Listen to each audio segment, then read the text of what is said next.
ಒಂದೊಂದು ಬಾರಿ ಈ ತರ ಪ್ರಚೋದನಕಾರಿ ಘಟನೆಗಳಿಂದ ನೀವೇನು ಉದ್ರೇಕಕ್ಕೊಳಗಾಗ್ತೀರಿ, ಅದು ನಮ್ಮ ಸಂಸ್ಕೃತಿ ಅಲ್ಲ. ಚಪ್ಪಲಿ ತೂರ್ತಕ್ಕಂಥದ್ದು, ಯಾವುದೇ ರೀತಿಯಲ್ಲಿ ಧಿಕ್ಕಾರಕ್ಕೆ ಹೋಗೋದೂ ಬೇಕಿಲ್ಲ. ಜನ ತೀರ್ಮಾನ ಮಾಡ್ತಾರೆ.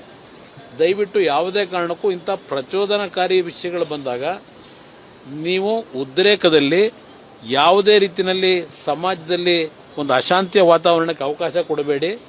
ಅದು ಏನೋ ನಿನ್ನೆ ನಡೆದಂಥ ಘಟನೆ ಏನಿದೆ, ನನ್ನ ಕಾರ್ಯಕರ್ತರಿಗೆ ಮತ್ತೊಮ್ಮೆ ಮನವಿ ಮಾಡೋದು ನಮ್ಮ ಮಾಧ್ಯಮದ ಮುಖಾಂತರ, ಇಂಥ ಒಂದು ಸಂದರ್ಭಗಳಲ್ಲಿ ನೀವು ಸ್ವಲ್ಪ ಮಾನಸಿಕವಾಗಿ ಒಂದು ಒಳ್ಳೆಯ ರೀತಿಯಲ್ಲಿ, ಶಾಂತ ರೀತಿಯಲ್ಲಿ, ಸಮಚಿತ್ತ ಭಾವದಿಂದ ಇವತ್ತು ತಾವು ಇಂಥ ವಿಷಯಗಳ ಸಂದರ್ಭದಲ್ಲಿ ನಿಮ್ಮ ನಡವಳಿಕೆ ಇರಬೇಕು ಅಂತಕ್ಕಂಥದ್ದನ್ನ ನಾನು ಎಲ್ಲಾ ಕಾರ್ಯಕರ್ತರಿಗೆ ಮನವಿ ಮಾಡ್ತೀನಿ.